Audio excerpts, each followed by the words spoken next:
Hello दोस्तों, आप सभी का हार्दिक स्वागत है आपके अपने इस यूट्यूब चैनल पे। दोस्तों आज हम बात करेंगे BFUHS पेपर की आंसर की के बारे में। क्या है BFUHS? Baba Faridkot university of health science, ये पंजाब के अंदर है। यहाँ से स्टाफ नर्स की वैकेंसी निकाली गई थी, जिसका एग्ज़ाम 23 मई को हो गया है और रिजल्ट भी डिक्लेयर हो चुका है। लेकिन BFUHS कभी भी पेपर के आंसर की नहीं देता है, ना ही किसी को पेपर देता है। लेकिन इस बार पेपर आप सभी के पास ऑलमोस्ट पहुंच गया है। अगर नहीं पहुंचा है तो कोई बात नहीं, आप पहुंच जाए हमारे पास। अब आप कैसे पहुंच सकते हैं हमारे पास? आपको क्या करना है, टेलीग्राम पे जाना है। अगर आपने टेलीग्राम डाउनलोड नहीं कर रखा है तो टेलीग्राम डाउनलोड कीजिए और वहाँ पे सर्च का ऑप्शन होगा, वहाँ पे आपको नर्सिंग चैलेंजर्स सर्च करना है और वहाँ पे आपको चैनल और ग्रुप दोनों दिखाई देंगे। नर्सिंग चैलेंजर्स नेम के लोगों से उनको आपको ज्वाइन कर लेना है। वहाँ पे आपको इसका पेपर भी मिल जाएगा और ग्रुप के अंदर डेली टेस्ट सीरीज होती है, उसका भी फ़ायदा फ्री ऑफ कॉस्ट उठा सकते हैं। तो यहाँ पे फ्रेंड्स टोटल 150 क्वेश्चंस पूछे गए हैं। टोटल 150 क्वेश्चन है और पूरे के पूरे जो भी क्वेश्चन हैं यहाँ पे पूरे एनक्लेक्स बेस्ड क्वेश्चन है, तो बहुत ज़्यादा टाइम लगेगा। इसलिए मैं आपको प्रत्येक पार्ट के अंदर 3 पार्ट के अंदर इसको कंप्लीट कर लेंगे। फर्स्ट पार्ट के अंदर 50 क्वेश्चन होंगे, सेकंड में भी 50 क्वेश्चन होंगे और थर्ड में भी 50 क्वेश्चन होंगे। ऐसे करके हम 150 क्वेश्चंस को 3 पार्ट के अंदर कंप्लीट कर लेंगे। दोस्तों मैं ज़्यादा आपको कुछ भी नहीं बताऊंगा, लेकिन आपको क्वेश्चन के साथ में आंसर आपको बता दूंगा, क्योंकि बहुत ही ज़्यादा लेंथी क्वेश्चन है और मेरे पास भी इतना टाइम नहीं है। इसलिए मैं आपको क्वेश्चन और डायरेक्ट उसका आंसर बताऊंगा। ऑप्शंस आप पढ़ते रहना, क्वेश्चन को भी आप एक बार नहीं 2 बार अच्छे से पढ़ लेना। और आपको अगर ऐसा लगता हो कि इस क्वेश्चन का आंसर ये नहीं ये होगा, तो आप विद रेशनल आप कमेंट करके बता सकते हैं। हो सकता है बाय मिस्टेक कोई दूसरा आंसर हम बता दें, इसलिए आपको रेशनल के साथ में आंसर भेजना है। ओके, तो चलिए स्टार्ट करते हैं। यहाँ पे पहला क्वेश्चन है, a hospitalised patient is disoriented and actively psychotic, which of the following will be the plan for nursing intervention. तो यहाँ पे जो पहला क्वेश्चन है, जो फर्स्ट क्वेश्चन है, उसका जो करेक्ट आंसर है वो है ऑप्शन सी, रियलिटी ओरिएंटेशन। आपको ऑप्शन सी करेक्ट करना है। अगर आपको कभी भी पूछे फ्यूचर के अंदर तो आपको रियलिटी ओरिएंटेशन पे करेक्ट आंसर करके आना है। बाकी आप ऑप्शंस वगैरह वो पढ़ते रहना। नेक्स्ट क्वेश्चन देखिए, a patient has been prescribed digoxin, जिसे लेनोक्सिन ब्रांड नेम भी दे रखा है यहाँ पे। आगे देखिए, 125 microgram by mouth every morning, diagnosed with heart failure. The pharmacy dispenses tablets that contain 0.25 mg each. Being a nurse, how many tablets need to be administered in each dose? यहाँ पे आपको कंप्लीट डिटेल दे रखी है कि भाई आपको 125 microgram जो है डाइजोक्सिन की टैबलेट आपको प्रोवाइड करनी है, पेशेंट को प्रेस्क्राइब की है, मतलब आपको देनी है। अब फार्मेसी के अंदर 0.25 माइक्रोग्राम के अंदर है। ये वैसे में आपको जितने भी इसमें 5-6 क्वेश्चन पूछे गए हैं, वो 5-6 क्वेश्चन जो भी यहाँ पे ड्रग कैलकुलेशन के पूछे गए हैं, उनका मैं आपको एक सेपरेट वीडियो बना के बता दूंगा कि किस प्रकार से इनके आंसर्स निकाले गए हैं। यहाँ पे आपको डायरेक्ट आंसर बता देता हूँ। यहाँ पे आपको करेक्ट आंसर करना है ऑप्शन ए। यहाँ पे जो हाफ वाला है, यानी 1/2 या फिर 0.5 mg आपको वहाँ पे एडमिनिस्टर, जो भी डोज या ड्रग यहाँ पे पूछी गई है वो आपको एडमिनिस्टर करवानी है। ओके, बाकी मैं आपको फॉर्मूला लगा के आपको कंप्लीट आगे एक अलग से वीडियो के अंदर समझा दूंगा। नेक्स्ट क्वेश्चन देखिए, a community health nurse should include which of the followings when informing a client about home care services. तो आपको यहाँ पे क्या करना है, करेक्ट आंसर आपको यहाँ पे करेक्ट आंसर करना है ऑप्शन सी। ऑप्शन सी आपका करेक्ट आंसर होगा। There are limit to advances in technology. बाकी यहाँ पे ऑप्शंस आप पढ़ते रहना। नेक्स्ट क्वेश्चन देखिए, which of the following is the best example of an ethical dilemma faced by the nurse. Ethical dilemma का आपको क्या पूछा है, यहाँ पे एग्जाम्पल पूछा है, तो आपको यहाँ पे जो करेक्ट आंसर करना था वो करना था option B, deciding the order in which staff members should take their breaks. Okay, आगे देखिए next question, when counseling a preeclamptic client about her diet, what should the nurse encourage the woman to do।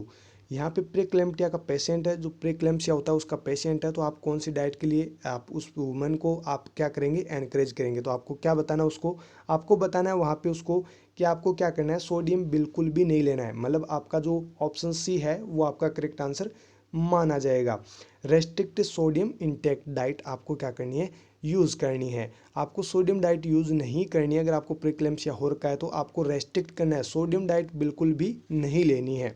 Next question देखिए, when assessing या फिर when assessing a client admitted to the hospital for diabetic ketoacidosis, which of the following clinical manifestation would the nurse expect.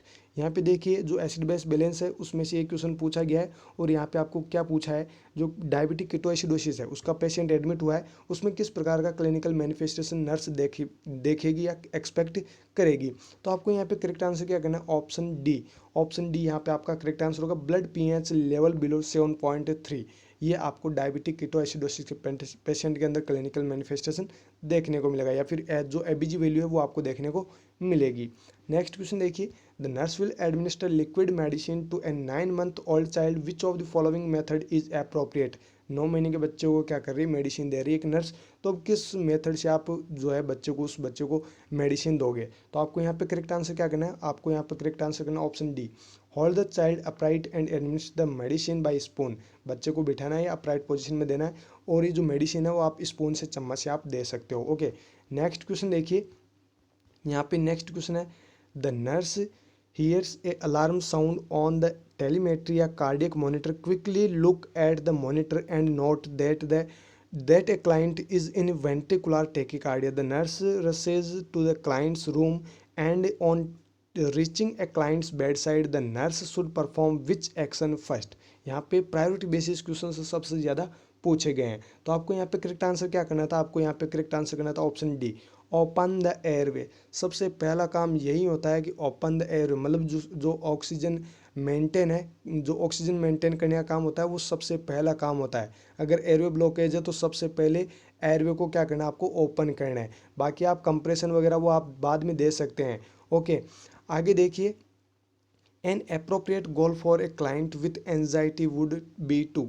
आपको यहाँ पे जो appropriate एक गोल पूछा गया कि एक एंजाइटी का पेशेंट है उसके लिए आप कौन सा अप्रोप्रिएट गोल यूज़ करेंगे, तो आपको यहाँ पे करेक्ट आंसर करना option A, ventilate her feelings to the nurse.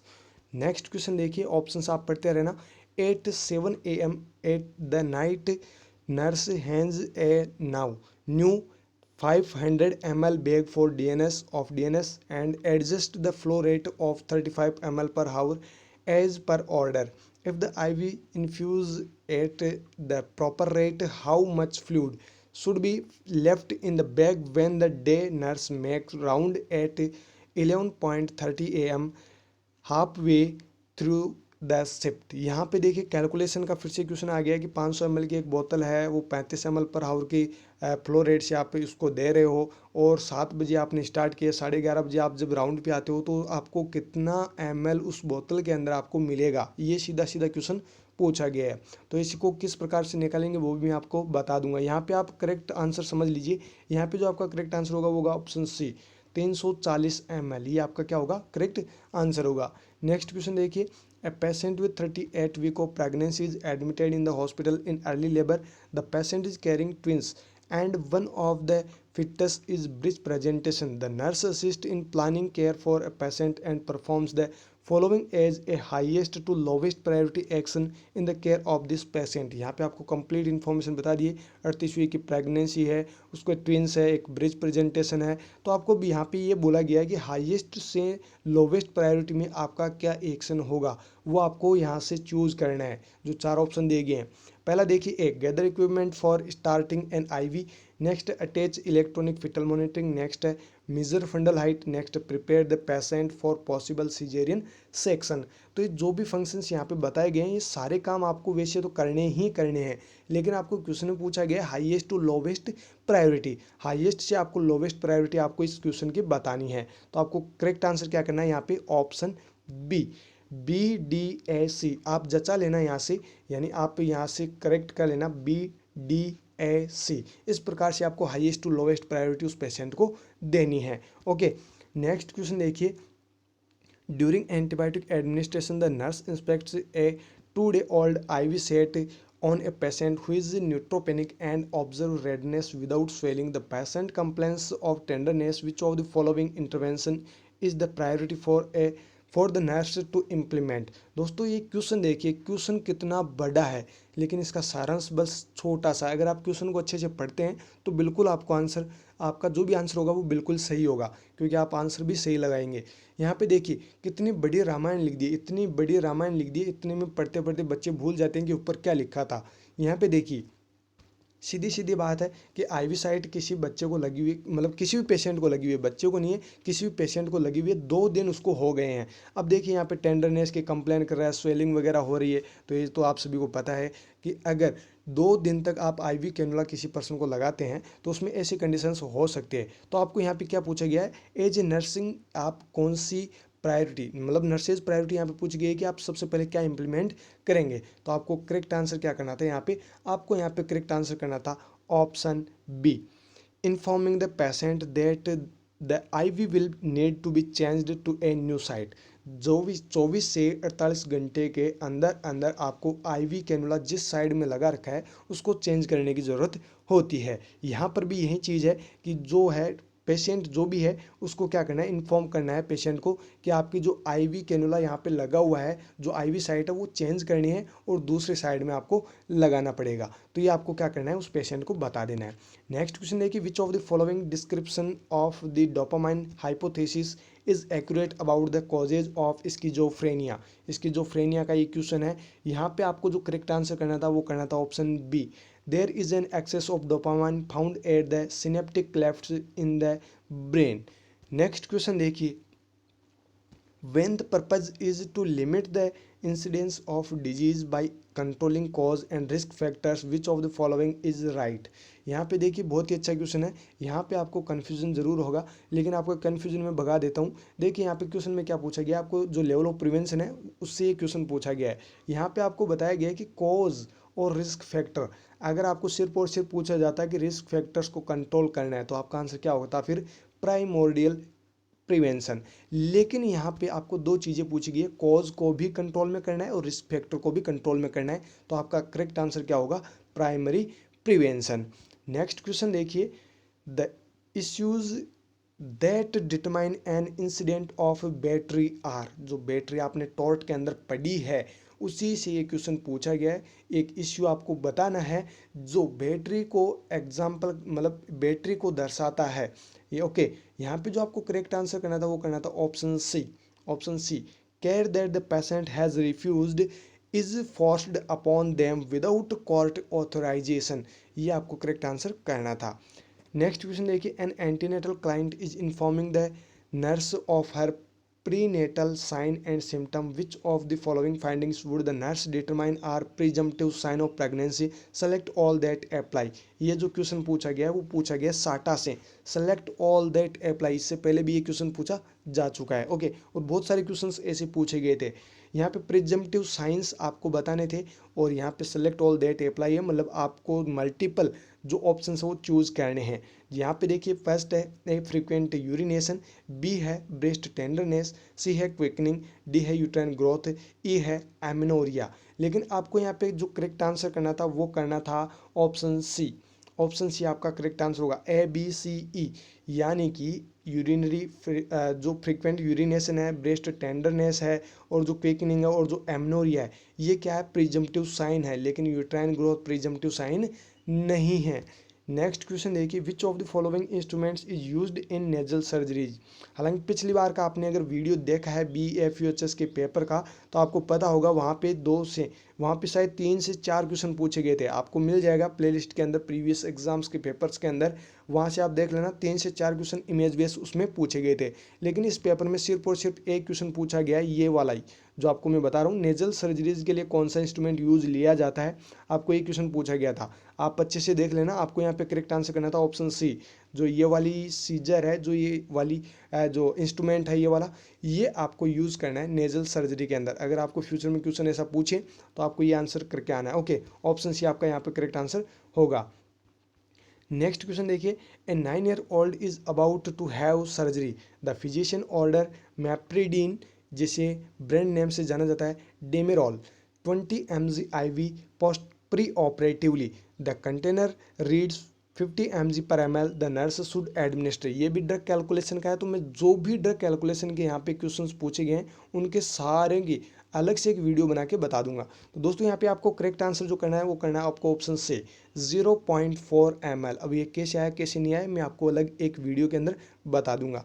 Next question देखिए, while monitoring a 53-year-old client who is undergoing a treadmill stress test, जिसे TST शॉर्ट फॉर्म में कहा जाता है। आगे देखिए, which client finding will require the most immediate action, किस प्रकार की फाइंडिंग अगर आपको मिले तो आपको जल्दी से जल्दी, मतलब जितना जल्दी हो सके उतना जल्दी आपको उसको ट्रीटमेंट देना है। तो आपको यहाँ पे देखिए करेक्ट आंसर आपको करना था option C, heart rate of 134 beats per minute. अगर इससे ज़्यादा हार्ट रेट जा रही है ट्रेडमिल स्ट्रेस टेस्ट के अंदर तो आपको जल्दी से जल्दी पेशेंट को क्या करना है, ट्रीटमेंट देना है। नेक्स्ट क्वेश्चन देखिए, which of the following would the nurse expect to assess in a client with long term maladaptation to stressful events. यहाँ पे माल एडेप्शन जो स्ट्रेसफुल इवेंट्स है अगर वो लॉन्ग टर्म रहता है तो नर्स क्या फाइंड आउट करेगी उस पर्सन के अंदर, उस पेशेंट के अंदर। तो आपको यहाँ पे करेक्ट आंसर करना ऑप्शन ए, पल्स 100 रहेगी उसकी, बीपी आपकी 150/94 mm/Hg उस पेशेंट के अंदर देखने को मिलेगी, यानी कि हाइपर टेंशन कंडीशन उसके अंदर होगी, साथ में पल्स रेट भी बढ़ी हुई मिलेगी। नेक्स्ट क्वेश्चन देखिए, एक कैटाबोलिक एंजाइम, जो कैटाबोलिक एंजाइम है वो क्या करता है, आपको यहाँ पे पूछा गया है। आपको यहाँ पे करेक्ट आंसर करना था ऑप्शन बी, ऑप्शंस बाकी के आप पढ़ते रहना। क्लीव्स ए मॉलिक्यूल इनटू 2 और मोर पार्ट्स, लेकिन यहाँ पे जो वर्ड है क्लीव्स, इसका मतलब आपको वहाँ पे समझ में नहीं आया होगा, कोई बात नहीं। क्लीव्स का मतलब होता है ब्रेक डाउन, तोड़ना। यहाँ पे देखिए कैटाबोलाइज आपने अगर पढ़ा है कहीं भी, कैटाबोलिज्म, मेटाबॉलिज्म, ये सब कुछ अलग अलग होते हैं। यहाँ पे पूछा गया आपको कैटाबोलिक एंजाइम, जो कैटाबोलिक एंजाइम होते हैं उसका काम होता है क्लीव्स ए मॉलिक्यूल इनटू 2 और मोर पार्ट, जो भी मॉलिक्यूल्स होते हैं उनको 2 या 2 से ज़्यादा पार्ट्स के अंदर तोड़ देना, वो किसका काम होता है, कैटाबोलिक एंजाइम का। नेक्स्ट क्वेश्चन देखिए, you are caring for a patient with T5 complete spinal cord injury. Upon assessment, you note flushed skin, diaphoresis about T5, and a blood pressure of 160/96. The patient report a severe pounding headache. The series of immediate nursing action from highest to lowest priority to be performed will be 2.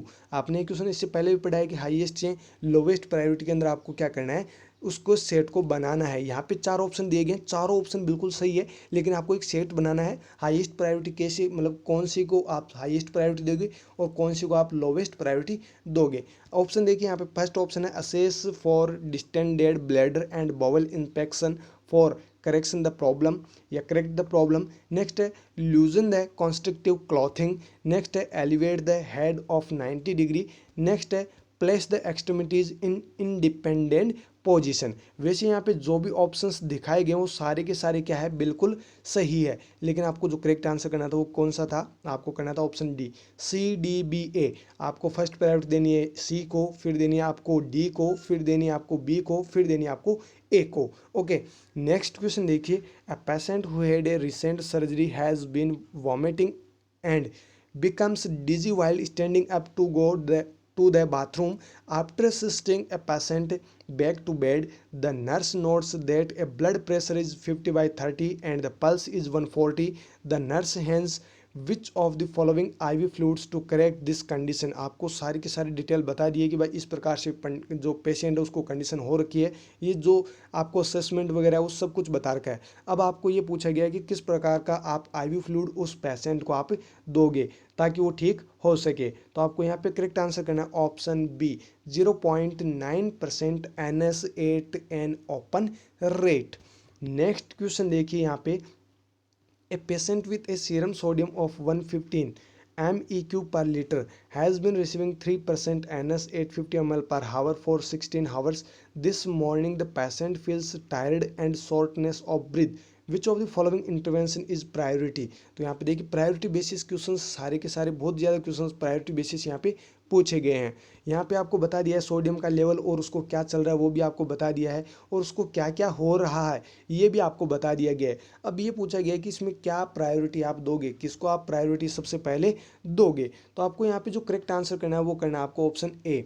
Option A आपका correct answer होगा, to turn down off infusion.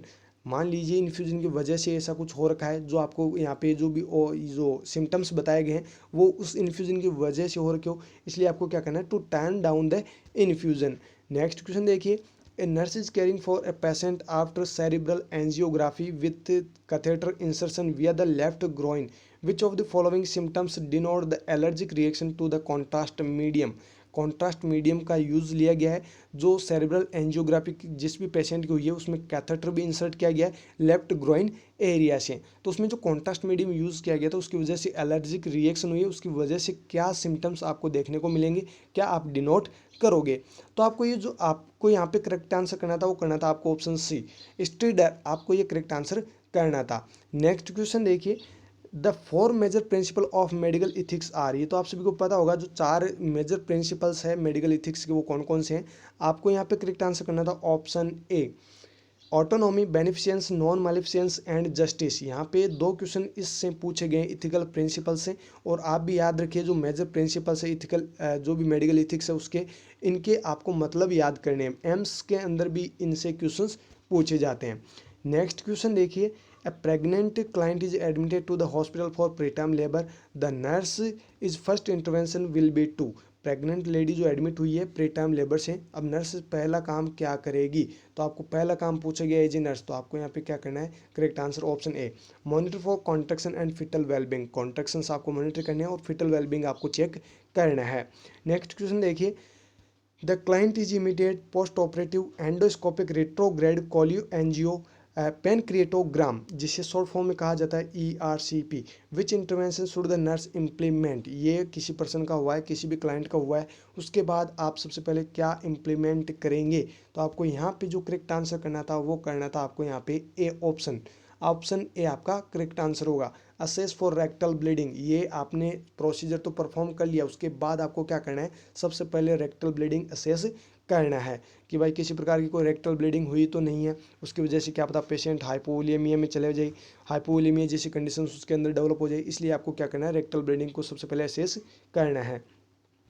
Next question देखिए, ए 5-year-old child with a high fever is vomiting, the doctor order acetaminophen 80 mg per rectum, which of the following action by the nurse is appropriate।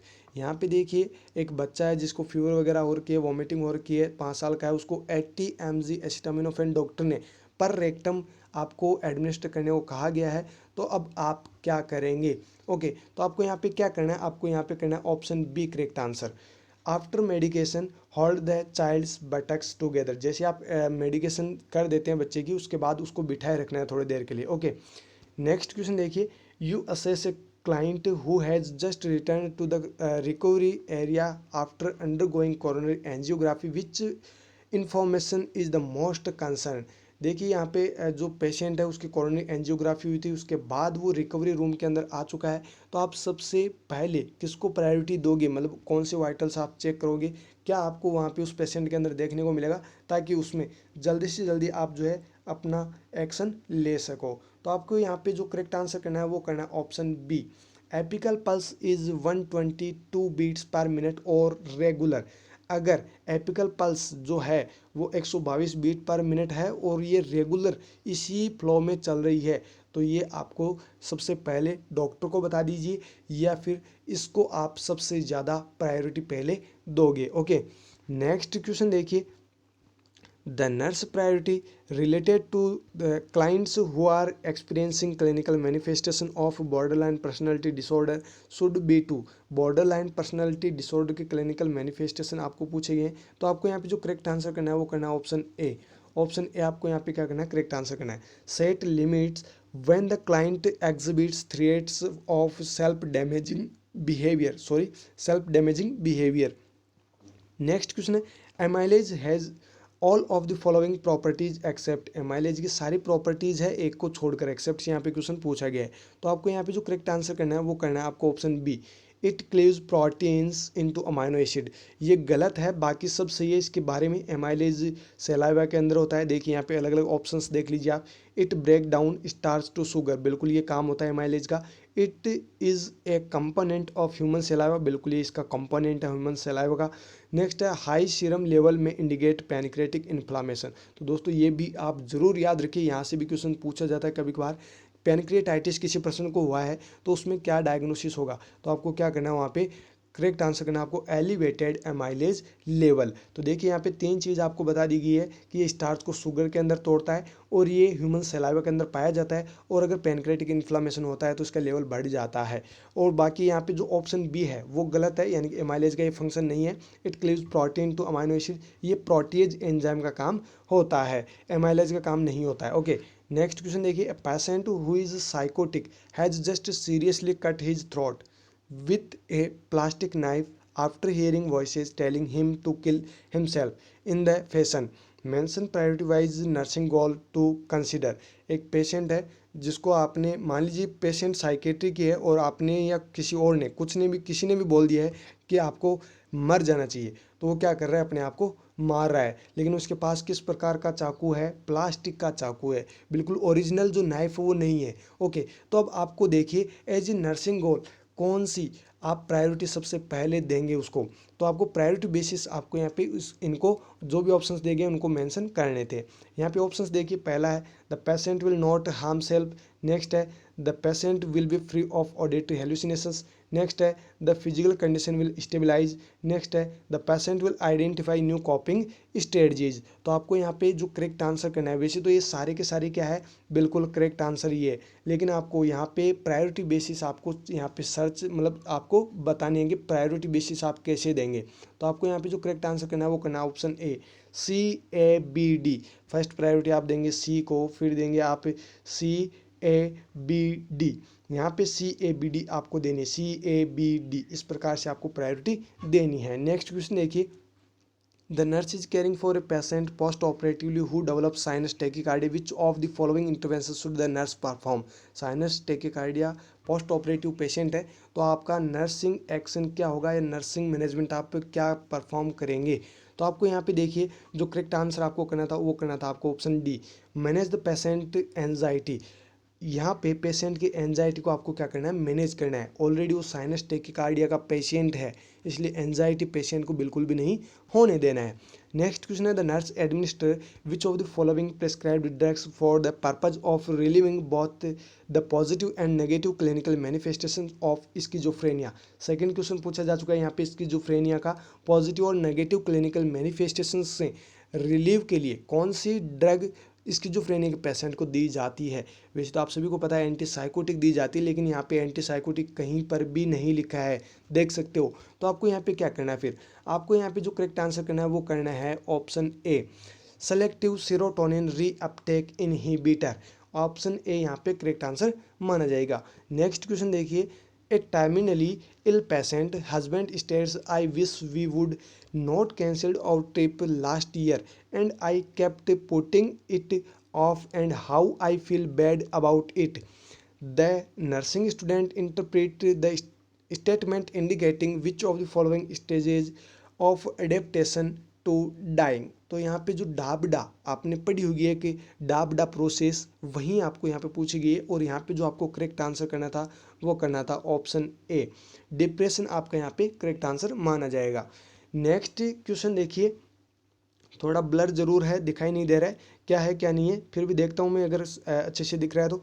Which set of principle must be balanced to be certain that any risk involve in medical treatment और procedure of outweighed by the benefit to the patient. आपकी अगर आई site 6/6 है तो आप इस question को अच्छे से पढ़ पा रहे हैं मेरी जैसे, अगर नहीं है तो आप इस क्वेश्चन को अच्छे से नहीं पढ़ पा रहे हैं। तो आपको यहाँ पे जो करेक्ट आंसर करना था वो करना था आपको option first, autonomy and privacy. इस क्वेश्चन का जो करेक्ट आंसर होगा वो होगा autonomy and privacy. Next question देखिए, which of the following clients is highest risk for pseudocyesis. Pseudocyesis की हाई रिस्क किस क्लाइंट को हो सकती है। तो यहाँ पे देखिए आपको जो करेक्ट आंसर करना था वो करना था option B, the client with multiple miscarriages. अगर किसी पर्सन के मल्टीपल मिसक्रेजेज हुए, मतलब किसी वुमेन ने मल्टीपल मिसक्रेजेज किए हैं, तो उसमें स्यूडोसाइसिस होने के बहुत ज़्यादा चांसेज होते हैं। दोस्तों ये जो भी क्वेश्चंस मैं आपको बता रहा हूँ सारे आपको याद करने बहुत ही इंपॉर्टेंट है एम्स के एग्जाम के लिए और नेक्स्ट BFUHS के एग्जाम के लिए।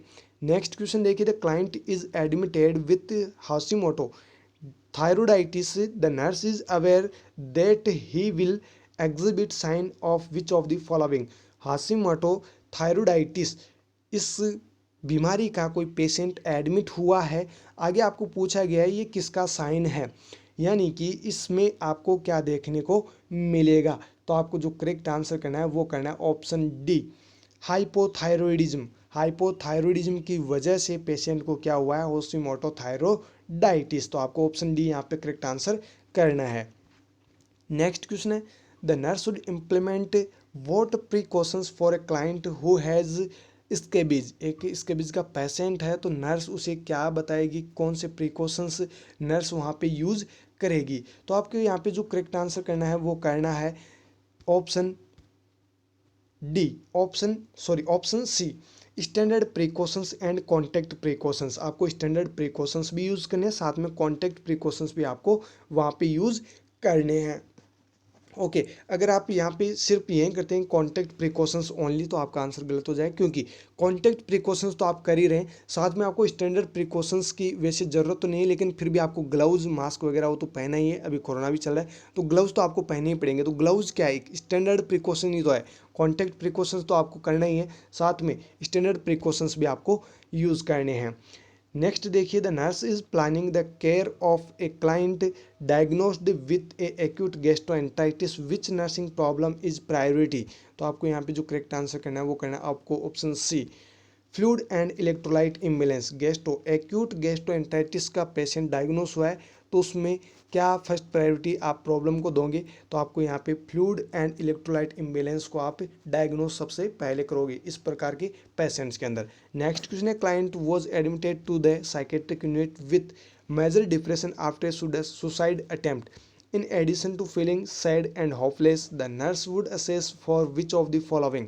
तो आपको यहाँ पे जो करेक्ट आंसर करना है वो करना है आपको ऑप्शन बी, गिल्ट, इंडेसिवनेस, पोर सेल्फ कंसेप्ट। ये क्या है, इसके क्लिनिकल मैनिफेस्टेशन है। इस प्रकार के किसी प्रकार के मतलब पेशेंट ने सुसाइडल अटेम्प्ट किया है और वो मेजर डिप्रेशन का जो है पेशेंट है तो उसमें इस प्रकार के जो सिम्टम्स देखने को मिलेंगे। नेक्स्ट क्वेश्चन है, protein catabolism can yields which of the following. Protein के कैटाबॉलिज्म के बाद में क्या आपको जो लास्ट में प्रोडक्ट मिलता है वो कौन सा मिलता है। तो आपको यहाँ पे जो करेक्ट आंसर करना है वो करना है आपको option A, complex carbohydrate. Okay next question है, while reviewing the cause of gastroesophageal reflux disease, जिसे GERD के नाम से जाना जाता है, with a patient, what area of the GI tract should the nurse identify as the cause of reduced pressure associated with GERD। तो nurse कौन से एरिया को जो है डायग्नोस करेगी, आइडेंटिफाई करेगी जिससे GERD के प्रेशर को कम किया जा सके। दोस्तों आप सभी को पता होगा GERD गैस्ट्रोइसोफेजियल रिफ्लक्स डिजीज के अंदर क्या होता है, जो लोअर इसोफेजियल स्फिंक्टर है वो क्या हो जाता है, लूज हो जाता है। लोअर इसोफेजियल स्फिंक्टर क्या हो जाता है, लूज हो जाता है। उसकी वजह से जो भी गैस्ट्रिक कंटेंट होता है वो वापस बैक फ्लो करने लग जाता है। तो आपको यहाँ पे जो करेक्ट आंसर करना है वो करना है option B, lower oesophageal sphincter. Next question देखिए यहाँ पे 45, a patient is experiencing confusion. आपकी अगर 6/6 आँख है तो ही आप इसको देख पाएंगे, मैं बता रहा हूँ सुन लीजिए। ए patient is experiencing confusion in the immediate post-operative period, which of the following assessment is essential to determine the reason for the confusion। यहाँ पे जो क्वेश्चन पूछा गया है वो कन्फ्यूजन का ही है और आपको भी बेसिक कन्फ्यूजन हो रहा होगा क्वेश्चन को पढ़ के, क्योंकि क्वेश्चन आपको समझ में नहीं आ रहा है कि क्वेश्चन लिखा क्या है, लेकिन मैंने जो क्वेश्चन बताया है क्वेश्चन वही है। तो यहाँ पे देखिए आपको करेक्ट आंसर जो करना है वो आपको करेक्ट आंसर करना है, देखिए कन्फ्यूजन को क्या करना है आपको कम करना है। किसी जो पेशेंट है वो कन्फ्यूजन का ये पोस्ट ऑपरेटिव मतलब ऑपरेशन के बाद में वो रिकवरी रूम के अंदर आया उसको कन्फ्यूजन है, तो आप क्या करेंगे, तो आपको क्या करना है वहाँ पे कन्फ्यूजन अगर दूर करना है तो लेवल ऑफ कॉन्शियसनेस आपको चेक करते रहना है, या फिर आप एयरवे स्टेटस जो एयरवे स्टेटस है वो भी आप चेक कर सकते हैं, लेकिन ज़्यादा प्रायोरिटी आपको किसको देनी है, लेवल ऑफ कॉन्शियसनेस को। वैसे तो एंजाइटी के लेवल को भी आप वहाँ पे चेक कर सकते हैं, कार्डियम रिदम भी आप चेक कर सकते हैं, लेकिन LOC आपको फर्स्ट प्रायोरिटी देनी है। LOC लेवल ऑफ कॉन्शियसनेस आपको चेक करते रहना है, क्योंकि पेशेंट क्या है, कन्फ्यूजियस है। ओके नेक्स्ट क्वेश्चन देखिए, the wife of a patient with paranoid personality disorder PPD paranoid personality disorder ask the nurse why a patient keeps blaming her for plotting against him, which of the following is to appropriate response by the nurse. एक wife है जो अपने husband के बारे में पूछ रही है कि इस प्रकार के ब्लेम वगैरह करते हैं, तो नर्स उसे क्या सलाह देगी, तो आपको वो सलाह बतानी है कि क्या सलाह वो दे सकती है। तो आपको यहाँ पे देखिए क्या आंसर करना है, आपको यहाँ पे करेक्ट आंसर करना है option B. Option B, option B नहीं होगा यहाँ पे जो आपका करेक्ट आंसर होगा वो होगा ऑप्शन डी, यानी कि वो इमोशनली डिटैच्ड होने की वजह से इस प्रकार का बिहेवियर आपको शो कर रहा है। आपका आंसर क्या होगा correct option, option D. A patient with paranoid personality disorder is emotionally detached, वो इमोशनली डिटैच्ड होने की वजह से आपके ऊपर इतने ब्लेम वगैरह कर रहा है, और वो वैसे भी पैरानॉइड पर्सनालिटी डिसऑर्डर का पेशेंट है, इसलिए वो ब्लेम करना भी उसका जो है बनता है, क्योंकि वो साइकेट्रिक पेशेंट है तो वो तो ब्लेम तो करेगा। और वैसे तो ऑलमोस्ट पूरी दुनिया ही आजकल ब्लेम में ही जी रही है, हर कोई पर्सन एक दूसरे पे क्या कर रहा है, शक कर रहा है, ब्लेम कर रहा है। आगे देखिए नेक्स्ट क्वेश्चन है, which following are the mode of horizontal transmission of disease except. यहाँ पे हॉरिजॉन्टल ट्रांसमिशन ऑफ डिजीज का मोड आपको पूछा गया है एक को छोड़कर, एक्सेप्ट एक को छोड़कर। तो आपको यहाँ पे जो करेक्ट आंसर करना है वो करना है option D, genetic. Genetic horizontal transmission of disease का मोड नहीं है, बाकी contact, vector and common vehicle, ये क्या है, सारे के सारे हॉरिजॉन्टल ट्रांसमिशन ऑफ डिजीज के मोड्स है। ओके नेक्स्ट क्वेश्चन है, which ethical principle is most appropriate या applicable to the highly publicised issues of universal health care. देखिए जो प्रिंसिपल है उससे फिर से क्वेश्चन पूछा जा चुका है। यहाँ पे देखिए यहाँ पे एक निशान भी दिया हुआ है कि ये करेक्ट का निशान छोटा सा एक दिख रहा है आपको सभी को, ये आपको मतलब यहाँ पे जिसको भी दिखाई दिया है वो डायरेक्ट यहाँ पे करेक्ट आंसर करके आ गया है, लेकिन उनका आंसर गलत हो गया है, ये बाई मिस्टेक छप गया था, कोई बात नहीं है। यहाँ पे जो आपको करेक्ट आंसर करना था वो करना था ऑप्शन डी, बेनिफिशियंस। बेनिफिशियंस आपको क्या करना था यहाँ पे करेक्ट आंसर करना था। नेक्स्ट क्वेश्चन है, a 26 week gestation women is diagnosed with severe preeclampsia. Preeclampsia का सेकंड क्वेश्चन है, with HELLP syndrome the nurse will assess for the following is sign and symptom. जो हेल्प सिंड्रोम है वो साथ में हो रखा है, प्रेक्लेम्सिया की पेशेंट है, 26 वीक का गेस्टेशन एक वुमेन है। अब आगे आपको साइन एंड सिम्टम पूछे गए हैं, तो कौन कौन से साइन सिम्टम होंगे उसके अंदर, तो आपको देखिए यहाँ पे करेक्ट आंसर करना है option B, bloody stool. Option B आपको यहाँ पे करेक्ट आंसर करना है। हेल्प सिंड्रोम उसको हो रखा है तो साइन सिम्टम क्या देखने को मिलेगा आपको, ब्लडी स्टूल। नेक्स्ट क्वेश्चन देखिए एंड लास्ट क्वेश्चन आज के इस सेशन का, ए client with A history of Graves disease is admitted for uncontrolled hyperglycaemia and A foot ulcer. This client require close monitoring because of the increased risk of the following, select all that apply. यानी कि यहाँ पर भी साटा का question पूछा गया है, सेलेक्ट ऑल दैट अप्लाई से यहाँ पे जो 5 ऑप्शन आपको दिए गए हैं, hypoglycaemia, hypothyroidism, hypotension, extreme tachycardia, extreme temperature या फिर एलिवेटेड टेम्परेचर। तो आपको यहाँ पे सिर्फ और सिर्फ मतलब साटा का क्वेश्चन है तो आपको सिर्फ ये जो ऑप्शन है वो तो सही है, और आपको चूज करने हैं कौन कौन सी ऑप्शन सही है, ये भी आपको चूज करने हैं। ओके कौन कौन से ऑप्शन इसके अकॉर्डिंग सही है, तो आपको यहाँ पे जो करेक्ट आंसर करना था वो करना था option B, ACDE। ACDE, ACDE आपका बिल्कुल सही आंसर होगा, बी नहीं होगा। यहाँ पे देख लीजिए कौन कौन से होंगे, हाइपोग्लाइसीमिया उस पेशेंट को होगा, ग्रेव्स डिजीज अगर हो रखी है, और अनकंट्रोल्ड हाइपरग्लाइसीमिया उस पर्सन को हो रखा है, साथ में फुट अल्सर भी हो रखा है, उसकी क्लोज मॉनिटरिंग कर रहे हैं। तो आपको क्या क्या देखने को मिलेगा, हाइपोग्लाइसीमिया उस पेशेंट में देखने को मिलेगा, हाइपोटेंशन उस पेशेंट को होगा, एक्सट्रीम टेकिकार्डिया भी उसको होगा, और एलिवेटेड टेम्परेचर यानी कि टेम्परेचर भी उसका बढ़ा हुआ मिलेगा। तो ये सारे के सारे आपको काम करने होंगे, यानी आपको वहाँ पे डायग्नोस करने होंगे। तो ये थे फ्रेंड्स 50 क्वेश्चंस जिनके आंसर्स मैंने आपको बता दिए हैं। 1 से लेकर 50 क्वेश्चंस के हमारे आंसर्स हो चुके हैं। वैसे मेरे पास इतना टाइम है नहीं कि मैं आपको हर एक क्वेश्चन को अच्छे से एक्सप्लेन करूं और इसका आंसर भी एक्सप्लेन करूं ताकि आपको अच्छे से समझ में आए, लेकिन यहाँ पे जो क्वेश्चंस बताए गए उनके आंसर्स बिल्कुल सटीक और मान लीजिए 99% बिल्कुल 100% ही समझ लीजिए सही है। अगर आपको किसी क्वेश्चन में डाउट हो और ऐसा लगे कि ये क्वेश्चन बिल्कुल मैंने पढ़ा है और यहाँ पे आंसर ये नहीं ये होगा, तो आप विद रेशनल आपको कमेंट करना है, तभी आपका आंसर बिल्कुल सही माना जाएगा। अदरवाइज जो हमने आंसर बताए वो बिल्कुल सटीक है, बिल्कुल सही है। और अपने दोस्तों को शेयर जरूर कर देना ताकि उन्हें भी आंसर के बारे में पता चल सके, उन्हें भी ये पेपर मिल सके। फिर मिलेंगे नेक्स्ट पार्ट के अंदर 51 to 100 नंबर तक के क्वेश्चंस नेक्स्ट पार्ट के अंदर हम डिस्कस करेंगे। तो फिर मिलेंगे नई वीडियो के साथ, तब तक आप हमारे साथ बने रहिएगा, घर पे रहिएगा, सुरक्षित रहिएगा और पढ़ते रहिएगा। Thank you so very much.